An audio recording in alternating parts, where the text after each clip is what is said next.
सबको जैम सिकी। मैं हूं पास्टर श्याम और आप देख रहे हैं होप चैनल हिंदी। और इसी होप चैनल हिंदी के माध्यम से मैं आपका स्वागत करता हूं सैबथ स्कूल के इस खास अध्ययन के अंदर।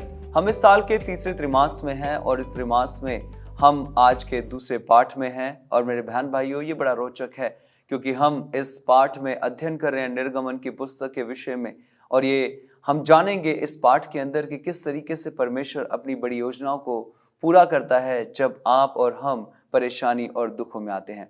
आइए अपने अध्ययन को आगे बढ़ाएंगे और चलते हैं हमारे अतिथि गणों के पास जो हमारे साथ इस अध्ययन में है। मैं आपका स्वागत करता हूं। परमेश्वर का अनुग्रह और शांति आपके साथ अब से लेकर सदा तक बनी रहे। मेरा नाम इमैनुअल लाल है। परमेश्वर आपको आशीष दे। मेरा नाम है श्रीमती दीपिका। इसुसाई नमस्ते आप सबको। मेरा नाम सैंटी नायक। इसुसाई, मैं मार्टिन मुंडू। हम अपने अध्ययन की शुरुआत में जाएंगे और हमारे बीच में ब्रदर शंटी जी के साथ हम प्रार्थना करेंगे। जी। आसमान और पृथ्वी सृष्टि करने वाला जीवित परमेश्वर पिता, हम आपको धन्यवाद देते हैं क्योंकि आपने हमें ये मौका दिया कि आज के इस साबत पाठों को हम पढ़ सकें। हम दुआ करते हैं कि आप हमें सहायता करें, आपका पवित्र आत्मा से भरें और जो कोई भी हम सीखें, जो कोई भी हम पढ़े, ये सारे सबके लिए आशीष का कारण बन सके। ये सारे विनती हम यीशु मसीह के नाम मांगते हैं, आमीन। बहुत बहुत धन्यवाद ब्रदर शंटी प्रार्थना के लिए। और जब हम पढ़ रहे हैं इस अध्ययन को, मेरे बहन भाइयों, बहुत खास है ये। और आज का जो अध्ययन है दूसरे पार्ट में हम पढ़ रहे हैं बर्निंग बुश, अर्थात जलती हुई झाड़ियों के विषय में। और ये समय था जिस तरीके से हमने पहले अध्ययन में देखा कि किस तरीके से परमेश्वर जो है मूसा का चुनाव करता है, लेकिन मूसा जो है उसके हाथ से एक खून होता है और वो भागता है मैदान में। और वो मैदान में जब जाता है तो उसके साथ बहुत सारे कार्य होते हैं और ऐसी घटनाएं घटती हैं। और उन घटनाओं में एक खास घटना जो थी वो थी परमेश्वर की बुलाहट। आइए हम आज के याद वचन में जाएंगे जो हमें मिलता है निर्गमन की पुस्तक उसके तीसरे अध्याय के 7वें और 8वें वचन में। परमेश्वर का वचन कहता है, फिर यहोवा ने कहा, मैंने अपनी प्रजा के लोग जो मिस्र में हैं उनके दुख को निश्चय देखा है और उनकी जो चिल्लाहट परिश्रम कराने वालों के कारण होती है उसको भी मैंने सुना है और उनकी पीड़ा पर मैंने चित्त लगाया है। इसलिए अब मैं उतर आया हूं कि उन्हें मिस्रियों के वश से छुड़ाऊं और उस देश में निकालकर एक अच्छे और बड़े देश में, जिसमें दूध और मधु की धाराएं बहती हैं, अर्थात कनानी, हेती, एमोरी, परिज्जी, हिब्बी और यबूसी लोगों के स्थान में पहुंचाऊं। आमीन। देखिए, ये वचन के अंदर परमेश्वर अपनी उस महान योजना को रख रहा है मूसा के सामने जलती हुई झाड़ियों के में। यहां पर अगर जलती हुई झाड़ियों के विषय में हम देखें तो मूसा जो है उसने एक दर्शन जो पाया वो ऐसा था कि झाड़ियां जल रही थी लेकिन वो भस्म नहीं हो रही थी। और मूसा जानता था कि ये दिव्य दर्शन है और वो उसको देखने के लिए उसके पास जाता है और परमेश्वर उसे पकड़ता है, उससे कहता है, मूसा तू वहीं रह, क्योंकि जिस स्थान पर तू खड़ा है वो पवित्र स्थान है, अपनी जूतियों को उतार दे। और फिर मूसा से परमेश्वर अपनी बड़ी योजनाओं के विषय में बात करता है। और हम देखते हैं कि मूसा की पास जो आवाज आती है वो आवाज आती है इजरायलियों के उद्धार के लिए, इजरायलियों के छुटकारे के लिए। और हम देखते हैं कि जब परमेश्वर अपनी योजना बनाता है और हमें बुलाता है और जब हम परमेश्वर के पास आते हैं तो उसकी योजना के अंदर हम सबके उद्धार की एक बड़ी अच्छी योजना होती है, मुक्ति की और छुटकारे की योजना बहुत अच्छी होती है। हम देखते हैं कि मूसा का जो सफर था, जिस तरीके से हमने देखा 3 भागों में बांट दिया जाए, 40-40-40, तो ये जो 40 साल जो थे मिस्र से निकल के अब जो 40 साल थे ये उस जंगलों के अंदर, बेबान के अंदर वो समय बिता रहा है। और इसी बेबान जगह पर जंगलों के बीच में परमेश्वर ने उससे इस्तेमाल किया अय्यूब और उत्पत्ति की पुस्तक को लिखने के लिए। यहीं से जो है मूसा परमेश्वर की बुलाहट को पहचानता है और दोबारा से परमेश्वर उसे एक महान कार्य देने पर है और वो कार्य है कि किस तरीके से परमेश्वर इजरायलियों का उद्धार कराए। जी धन्यवाद देना चाहते हैं पादिश साहब, आपने ये मौका दिया। और दर्शकों, आज जो हम पाठ पढ़ने जा रहे हैं, जो हमारा सोमवार का जो पाठ है वो यहाँ इस प्रकार से कहता है, परमेश्वर का स्वर्गीय दूत। हम बड़ा सुनहरे तरीके से इस पर गौर करना चाहेंगे और जानना चाहेंगे कि जो महत्वपूर्ण कार्य जो मूसा को यहाँ पर मिलने वाला है जी। वो बहुत ही महत्वपूर्ण चीज़ है। तो हम देखते हैं कि यहाँ पर यदि आप इस चीज़ में जाएंगे कि परमेश्वर का स्वर्गीय दूत, आप इस चीज़ से घबराएं नहीं, क्योंकि परमेश्वर स्वयं उससे बात कर रहा है वहाँ पर। जी। यहाँ पर लिखा है कि स्वर्गीय दूत वहाँ पर आता है, लेकिन वो स्वर्गीय दूत जो है वो परमेश्वर स्वयं ही है जो मूसा से बात कर रहा है। हम वहाँ पर स्थिति से पाते हैं। और दूसरा जो आप निर्गमन 3:2-4 में आप इस चीज़ को देख सकते हैं। और हम दूसरी चीज़ जो देखते हैं, परमेश्वर की जो चिंता है उसके स्वयं लोगों के लिए। यदि हमने अपने याद वचन में अगर आपने गौर किया होगा तो हमने देखा कि परमेश्वर ने उनकी पुकारट को, उनके गिड़गिड़ाने को, उनके रोने को सुन लिया है। और यहाँ समय है कि वो अपने एक जो उसका चेला है, जिसे हम कह सकते हैं नबी को चुनने वाला है, जो मूसा है, अपने कार्य के लिए, कि वो कैसे अपने कार्य को अमल करना चाहेगा। हमने कार्य को देखा वहां पर, और हम यहाँ पर देखना चाहेंगे कि जब परमेश्वर ने उसको नियुक्त किया मेरे अजीजों, तो वो भिन्न प्रकार के बहाने बना रहा था कि परमेश्वर मैं इस कार्य के लिए लायक नहीं हूं। यदि आप देखेंगे उस चीज को तो हम चाहते हैं कि वो बोल रहा था कि मैं इस कार्य के लायक नहीं हूं, मैं कैसे इस चीज को कहूंगा, मैं कुछ बोल नहीं सकता। लेकिन हम जानते हैं कि परमेश्वर यदि आपको किसी कार्य के लिए चुनता है तो वो आपके साथ होता है। हमने इस चीज को गौर किया है क्योंकि हम अपने पाठ में है, दूसरे पाठ में आज हम आ गए हैं, और परमेश्वर किस रीति से उसके साथ है, अपने लोगों की सहायता कैसे कर रहा है, हम उस चीज को बड़े ही बारीकी तौर से देख रहे हैं मेरे अजीजों। लेकिन यहाँ पे एक बहुत महत्वपूर्ण चीज हम देखना चाहेंगे कि मूसा ने उस चीज को पता लगाया कि वो परमेश्वर के बिना कुछ नहीं कर सकता। उसने अपने आप को दीन किया, उसने अपने आप को विनम्र किया कि परमेश्वर के बिना मैं कुछ नहीं कह सकता।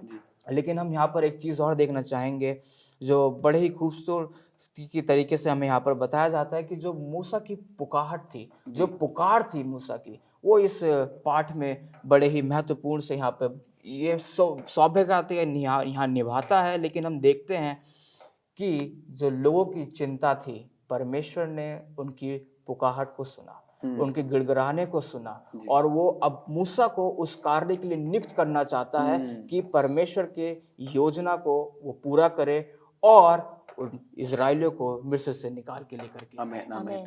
बहुत बहुत धन्यवाद ब्रदर इन अच्छे विचारों के लिए। प्रिय दर्शकों, हमारा अध्ययन यूं ही चलता रहेगा, आप कहीं मत जाइएगा। मिलते हैं आपसे एक छोटे से ब्रेक के बाद। प्रिय दर्शकों, आपका स्वागत है फिर से ब्रेक के बाद। हमारा विचार चल रहा है, चर्चा चल रही है निर्गमन के पुस्तक के ऊपर, और किस तरीके से परमेश्वर अपने उस दास को जिसे एक महान कार्य के लिए चुनना है बुलाता है। आइए हम अपने अध्ययन में आगे बढ़ते हैं और चलते हैं सीधा अपने अतिथि गणों के पास। जी शुक्रिया पास्टर जी। आइए हम अपने अध्ययन में चलते हैं, और हमारे अध्ययन का जो नाम है वो प्रभु का नाम। जी। यानी इस कहानी को हम सब जानते हैं। मूसा जब अभी जैसे कि भाई ने कहा कि मूसा को परमेश्वर ने एक बुलाहट दिया और उन्हें बुलाया कि मिस्र देश भेजे और उनके लोगों के पास भेजे, उन्हें वहाँ से छुटकारा दे। तो जैसे ये होता है, मूसा को भेजा जाता है, तो मूसा एक सवाल करता है परमेश्वर से कि परमेश्वर मैं उन्हें क्या बोलूँ, मैं उन्हें क्या कहूँ, मुझे कौन भेजा है। क्योंकि परमेश्वर बहुत सालों से उनके बीच में नहीं रहा है, यानी ये लोग परमेश्वर के साथ नहीं जुड़ा हुआ है, इसलिए हम देख सकते हैं कि वो परमेश्वर को नहीं जानते। बिल्कुल। तो ये जो उनके बीच में एक गैप है, उस चीज़ को हम देख सकते हैं कि वो पूरा करने के लिए मूसा को संशय हो रहा है कि वो क्या बोले। तो और देख सकते हैं कि मूसा इस सवाल को जारी रखता है परमेश्वर को कि मैं उन्हें क्या बोलूँ, मुझे कौन भेजा है। और जब परमेश्वर कहता है कि तुम्हारा पिताओं का परमेश्वर, अब्राहम, इसहाक, जेकब का परमेश्वर मैं हूँ, और वो मैं हूँ जो तुम्हें भेजा है। तो इस चीज को हम एक दृष्टि से देख सकते हैं कि मूसा ये नहीं कह रहा था कि मैं आपका नाम नहीं जानता हूँ, जो यहोवा है वो जानता था। उसका जो गहरा मीनिंग है उस चीज को शायद वो नहीं जानता था संपूर्ण रूप से। तो इसलिए इस सवाल को एक सहयोग के हिसाब से वो चाह रहा था कि परमेश्वर उन्हें एक्सप्लेन करे या समझाए। तो इसलिए मूसा ने ये सवाल किया था परमेश्वर को, और परमेश्वर ने कहा कि मैं वो परमेश्वर हूँ जो मैं हूँ, और वो तुम्हें भेजा है। और जैसे कि मूसा जाता है और वहाँ कहता है, ये कहानी हम सब जानते हैं। लेकिन इस शब्द का जो मीनिंग है यहोवा, ये तो इंग्लिश में हम अगर ट्रांसलेट करते हैं तो लॉर्ड के हिसाब से हम जान सकते हैं, लेकिन हाँ, परमेश्वर के नाम से जान सकते हैं। तो यही चीज़ जो है अब्राहम, मूसा, आदम, नोआ, ये जितने भी लोग थे, जितने भी भक्त थे परमेश्वर के, ये सारे जानते थे, लेकिन इसका जो गहरे मीनिंग है वो नहीं जानते थे। और इसका गहरे मीनिंग का यही अर्थ है कि वो एक जिंदा परमेश्वर है, वो एक रिश्ता बनाने वाला परमेश्वर है, एक परमेश्वर जो अपने लोगों के साथ रहना चाहते हैं, एक परमेश्वर जो दुख तकलीफ में हमें सहायता करना चाहते हैं और हमें अपने समस्याओं से निकालने में सहायता करना चाहते हैं। इसका मीनिंग वो है। बिल्कुल बिल्कुल। बहुत बहुत धन्यवाद ब्रदर शंटी। दीपिका जी। बहुत बहुत शुक्रिया ब्रदर, आपने बहुत अच्छे तरीके से हमारे परमेश्वर की गुणों को बताया है कि वो कैसे अपने लोगों से प्रेम करता है और कैसे उनका हाथ थामे रखता है। आज हम देखेंगे कि कैसे मूसा के साथ परमेश्वर होना चाहते हैं, पर मूसा जो है उनकी योजनाओं को जो हम शुरू से ही देखते आ रहे हैं कैसे भाग रहा है। हम आज देखेंगे 4 बहाने। वो कौन से बहाने बना रहा था मूसा कि परमेश्वर के काम से क्या हो जाए, पीछे हट जाए। हम देखते हैं मूसा ने फिर से परमेश्वर द्वारा उससे पूछे गए कार्य से खुद को अलग करने की कोशिश की। निर्गमन 3:11 इस बात से स्पष्ट होता है। मूसा बोलता है, मैं कौन हूँ जो फिरौन के पास जाऊं। यानी कि वो अभी तक अपनी काबिलियत को पहचान नहीं पा रहा था कि कैसे परमेश्वर ने उसे जल से निकाला, परमेश्वर ने कैसे उसके अब तक की आयु के अंदर उसके साथ रहा। पर वो अभी भी क्या था, उन सारी चीजों जो थी उसके जीवन में धूमिल थी। पर हम जब यहाँ पर देखते हैं वो आता है परमेश्वर के पास में और फिर अपने परमेश्वर से कहता है, वह फिर जाकर फिरौन से वहां पर क्या है उससे उसका सामना नहीं करना चाहता। उसमें एक डर होता है कि मैं कैसे उस राजा का सामना करूंगा, क्योंकि बीते दिनों में उससे जो भूल हुई होती है वो उसे स्मरण रहती है। पर परमेश्वर उस भूल को याद नहीं रखता, वो उसे माफ करके आगे बढ़ाना चाहता है। आखिरकार जब उसने पहले भी अपने दम पर इब्रानियों की मदद करने की कोशिश की थी तो वह पहले ही असफल हो चुका था। साथ ही उसके अपने लोग भी उसे अपने नेता के रूप में नहीं मानते थे। जो इजरायली लोग थे वो मूसा को अपना नेता नहीं मान रहे थे और ये बात कहीं ना कहीं मूसा के मन में घर कर रही थी और वो जानता था कि इसलिए उसने तीसरी आपत्ति तैयार की कि क्या होगा यदि वे मुझ पर विश्वास ना करें या मेरी बात ना सुने। इसमें हम देखते हैं कि निर्गमन 4:1 इस बात को बताता है कि जो मूसा है वो कुछ नया सीखने का सवाल वहां पर नहीं था। यह उस जिम्मेदारी को नहीं कहने का प्रयास था जिसे लेने के लिए परमेश्वर ने उसे कहा था। मूसा को इजराइल के बुजुर्गों और बाद में फिरौन के सामने 2 और चमत्कारी संकेतों को दिखाने के लिए परमेश्वर ने बताया। उसकी लाठी को सांप में बदल जाना और फिर सांप से फिर लाठी का वैसा ही हो जाना। और फिर हम देखते हैं दूसरा, उसके हाथ पर कोढ़ आना और फिर से उसके हाथ को वैसा ही अच्छा हो जाना, शुद्ध हो जाना। लेकिन अगर नहीं तो तीसरा चमत्कार, परमेश्वर ने उससे कहा कि तू जो नील नदी है उसके पानी को क्या कर देगा, जब तू उसे पानी को लेगा तो क्या हो जाएगा, वो लहू में बदल जाएगा। निर्गमन 4:8 और 9 इस बात को स्पष्ट कर देता है। हम देखते हैं परमेश्वर ने मूसा को ये महान आश्चर्य कर्म दिए थे, पर फिर भी क्या था, मूसा अभी इन सब में स्थिर नहीं हो पा रहा था। फिर भी वह एक और बहाना प्रस्तुत करता है और वह कहता है कि मैं अब जो उसने बहाना चुना वो बिल्कुल ही अलग था कि मैं बोलने में भद्दा हूँ। और फिर जब उसने इस बहाने का सहारा लिया तो परमेश्वर भी जो है हमें भटके हुए को मार्गों पे लाना बेहतरी से जानता है। हम देखते हैं निर्गमन 4:10 में परमेश्वर ने उसके लिए इस कमी से बाहर आने के लिए एक योजना बना ली। प्रभु मूसा को क्या जवाब देता और हम उससे अपने लिए क्या सबक ले सकते हैं। चाहे किसी भी परिस्थिति में हम विश्वास करें तो परमेश्वर हमारे लिए रास्ता निकाल देता है, पर अभी उस विश्वास के मार्ग में मूसा नहीं आ पा रहा था। 4 बहाने मूसा की परमेश्वर के बुलाए जाने की उसकी अनिच्छा को दर्शा रहा था। उचित आपत्तियों के साथ वह जाने की अपनी अनिच्छा को छुपाता रहा। पहले 3 बहाने सवालों के रूप में, मैं कौन हूँ, आप कौन हैं, और अगर वह मुझ पर विश्वास नहीं करते तो क्या होगा।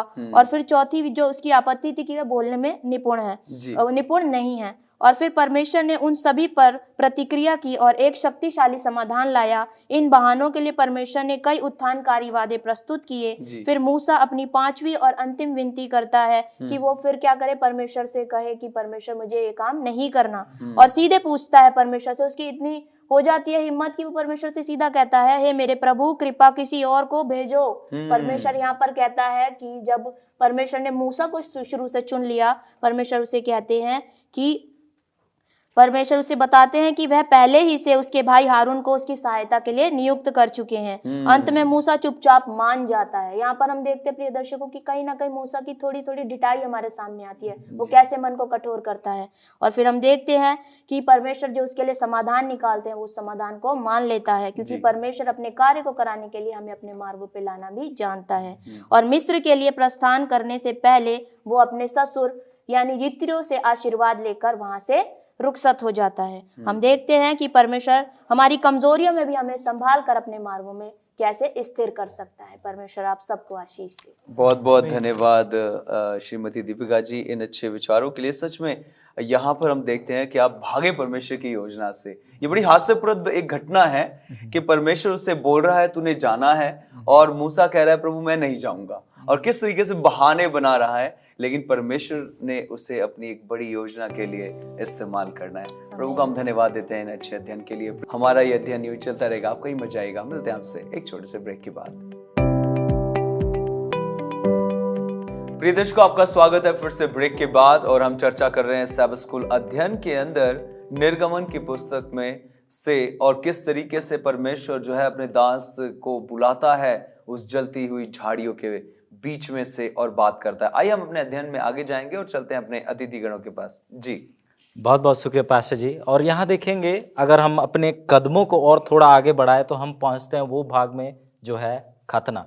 और यदि इस विषय को देखें, ये एक बहुत बड़ा विषय है, और यदि मैं इसे सरल शब्दों में कहूँ तो पूर्ण आज्ञाकारिता और पूर्ण समर्पण, जो कि बहुत ज़्यादा जरूरी है, क्योंकि हम मूसा के जीवन के सफ़र को हम देख रहे हैं। देखते हैं कि मूसा को परमेश्वर ने बचाया और उसके योजनाओं में एक बदलाव लाया। फिर अब जो है परमेश्वर उसे बुलाहट दे रहे हैं, पर जब बुलाहट दे रहे हैं तो मूसा जो है बहाने बनाने में अब जो है वो कायम रहा। जैसे हमने देखा कि पांचवा जो है सबसे आखिरी जो उन्होंने बहाना दिया कि परमेश्वर आप किसी और को ही भेज दीजिए। फिर परमेश्वर कहते हैं कि मैं आपको अकेला नहीं भेज रहा हूं, पर आपके भाई को भी मैं आपके साथ क्या करूंगा, मैं भेजूंगा।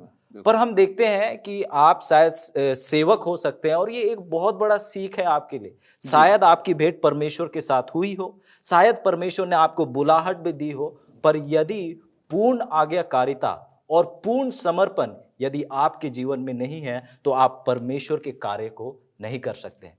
क्योंकि यदि आप निर्गमन 4 का 18 से 31 तक पढ़े, आप वहां स्पष्ट रूप से देखेंगे एक ऐसी घटना जो कि हैरान कर देती है। क्योंकि आप सोचेंगे कि अभी तो मूसा तैयार है काम करने के लिए, पर अब जो है एक दूत उसको लगभग मारने को ही है। आप कहेंगे कि ये क्या हो रहा है, और आप जो है शायद जब आपने पहली बार पढ़ा होगा तो आप भी हैरानी में थे और सवाल भी आपने किया होगा। पर यदि आप उसके संदर्भ को देखें तो ये स्पष्ट हो जाता है कि कारण जो है उसके ऊपर ये आक्रमण था, वो ये था कि उसने जो है अपने सबसे छोटे बेटे का खतना करने से जो है उसने उस खतना को जो है उसने टाला। और आप जानते हैं इस विषय को कि खतना वो जो है पूर्ण समर्पण और पूर्ण जो आज्ञाकारिता को दर्शाता है। और यदि आप थोड़ी गहराई में वचन को देखें तो आप वहां स्पष्ट रूप से देखेंगे कि वचन बताता है कि उसने जो है इस खतना को जो है वो ठेलता गया, दूर ले जाता गया। और अब जो है परमेश्वर जो है उसे बुला रहा है, पर अब तक जो है उस सेवकाई में वो जब तक नहीं जा सकता जब तक जो है वो पूर्ण आज्ञाकारिता और पूर्ण समर्पण नहीं सीखा। और यदि आप परमेश्वर के दास हैं और यदि आप पूर्ण आज्ञाकारिता, पूर्ण समर्पण अगर आपने नहीं किया है तो आप परमेश्वर के कार्य को नहीं कर सकते हैं। जी, आप वचन के इतिहास में आप देखिए या कोई पूरे दुनिया के इतिहास में देखिए, जिन लोगों ने पूर्ण समर्पण नहीं किया वो परमेश्वर के लिए बड़े कार्य नहीं कर पाए। और इसीलिए बहुत ज्यादा जरूरी था कि परमेश्वर उस घटना के द्वारा जो है मूसा को याद दिला रहे थे कि ये बहुत ज्यादा जरूरी है। क्योंकि मूसा एक बहुत बड़ा जो है उनका एक लीडर बनने वाला था, जो उनको बाहर निकालने वाला था। और खुद अगर पूर्ण समर्पण और पूर्ण आज्ञाकारिता नहीं जानता तो इस्राएलियों को कभी नहीं कह सकता था कि आप ऐसा कीजिए। और जब आपको परमेश्वर बुला रहे हैं, और अभी जो है हमें भी जो है कुछ इस्राएलियों को कह लीजिए मिस्र से निकालने का कार्य दिया गया है। और वो क्या है, इस दुनिया के मिस्र से, क्योंकि बहुत जल्द यीशु मसीह आने वाले हैं और इस कार्य के लिए जो है परमेश्वर हम सबको बुला रहे हैं। और यदि आप पूर्ण समर्पण नहीं दिखाएंगे, आप पूर्ण तरीके से उसको मानने के लिए आपने कदम नहीं बढ़ाया, तो आप जो है इस कार्य को जो है अच्छे से नहीं कर पाएंगे। और ये कार्य जो है उतने जैसा होना चाहिए वैसा जो है कभी नहीं हो पाएगा। आप देखते हैं कि जब वो पूर्ण समर्पण करता है, और उसके बाद आप मूसा के जीवन को आप जानते हैं, उसको पढ़ चुके हैं, आप देखते हैं कि किस तरीके से उस 40 वर्ष में एक सामर्थ्य लीडर रहा और लोग कैसे उसकी आदर सम्मान करते थे। और आप देखते हैं कि इस समय में, इस 40 वर्ष में उसका जो है अपने लोगों से, जब आप सेवकाई में जाते हैं, जिनके लिए सेवकाई कर रहे हैं, उनके साथ भी प्रेम आपका बहुत ज्यादा जरूरी है। यदि आपका प्रेम केवल परमेश्वर के साथ है, वहां तक सीमित नहीं, आप जिनके लिए सेवकाई कर रहे हैं उनके लिए भी प्रेम आपका बहुत ज्यादा होना जरूरी है। क्योंकि हम देखते हैं कि जब इसराइलियों के लिए जब परमेश्वर कह रहे थे कि आपके लोग हैं, मूसा खड़ा होता है, कहता है कि यदि आप इनके पापों का क्षमा नहीं करेंगे तो आप मेरा नाम जो है जीवन की पुस्तक से हटा दीजिए। अजीजों, परमेश्वर के लिए प्रेम और परमेश्वर के लोगों के लिए प्रेम बहुत ज्यादा जरूरी है यदि आप उसकी सेवकाई को करना चाहते हैं। आमीन, आमीन। बहुत बहुत धन्यवाद पास्टर जी, ब्रदर मार्टिन, इस अच्छे विचारों के लिए। सच में ये बहुत हम सब के लिए जानने की ज़रूरत है, बहुत ज़रूरी है, महत्वपूर्ण हो जाता है कि जब आप सेवकाई में हैं या फिर जब आप बचाए गए हैं तो आप आज्ञाकारिता में होने बहुत ज़रूरी है। बहुत बहुत धन्यवाद इन विचारों के लिए। ब्रदर इमानुअल लाल, मैं आपके पास आना चाहता हूँ और यहाँ पर एक सवाल जो आपसे मैं पूछना चाहता हूँ वह है कि विनम्रता और अपनी अयोग्यता की भावना उन लोगों के लिए इतनी महत्वपूर्ण क्यों है जो प्रभु के अनुसरण करना चाहते हैं? जी शुक्रिया बहुत अच्छे सवाल के लिए। सबसे पहले मैं धन्यवाद देना चाहूँगा ब्रदर मार्टिन का इस सुंदर प्रकाश के लिए जो उन्होंने इस पाठ के ऊपर डाला है। मेरे अजीजों, इस पाठ में हमने सीखा कि किस रीति से परमेश्वर ने मूसा को बुलाया अपने कार्य को इस्तेमाल करने के लिए। और हम देखते हैं पास्टर जी यहाँ पर कि जो सवाल जो आपने पूछा कि अपने आप को विनम्रता हमें करने की जरूरत है, हम मूसा के चरित्र में जाएं तो उसने अपने आप को क्या बोला कि परमेश्वर मैं इस कार्य के लायक नहीं हूँ। यदि अजीजों आप इस बात को देखें कि वो बिल्कुल अपने ऊपर नहीं था कि मैं अपने बल पे कुछ कर सकता हूँ, बल्कि हमें अपने आप को परमेश्वर को सौंपना है कि परमेश्वर के बल में वो कार्य पूरा किया जाए तो वो ज्यादा अच्छा है। कि परमेश्वर में बने रहना बहुत जरूरी है, क्योंकि परमेश्वर ही आपको वो बल प्राप्त देगा, आपको समझ देगा। और हमें अपने आप को दीन करने की जरूरत है ताकि हम अपने आप को वहां पर दिखाएं कि परमेश्वर हम तेरे बिना कुछ नहीं कर सकते। और बहुत ही अद्भुत बात है कि परमेश्वर आपको और मुझे, हम सबको, मेरे अजीजों जो इस माध्यम के जरिए से देख रहे हैं, हम सबको बुला रहा है ताकि हम इस दुनिया के मिस्र से उन लोगों को बचा सकें, क्योंकि हम वो चुनी हुई कौम है। बहुत बहुत धन्यवाद इन विचारों के लिए। प्रिय दर्शकों, हम आपका भी धन्यवादित हैं कि आपने इन विचारों को बड़े ध्यान से सुना है और आपने इस अध्ययन को सीखा है कि किस तरीके से मूसा का वो इनकार जो था परमेश्वर की योजना के लिए था, लेकिन परमेश्वर फिर भी उसे इस्तेमाल करना चाहता था अपनी महान योजना के लिए। और मैं धन्यवादित हूँ अतिथिगणों आप सबका हमारे साथ स्टूडियो में जुड़ने के लिए, अपने विचारों को देने के लिए। आइए हम आज के अपने अध्ययन के अंत में जाएंगे और मैं अनुरोध करना चाहता हूँ ब्रदर इमानुअल से कि वो प्रार्थना में अगुवाई करें। आइए हम प्रार्थना में जाएं।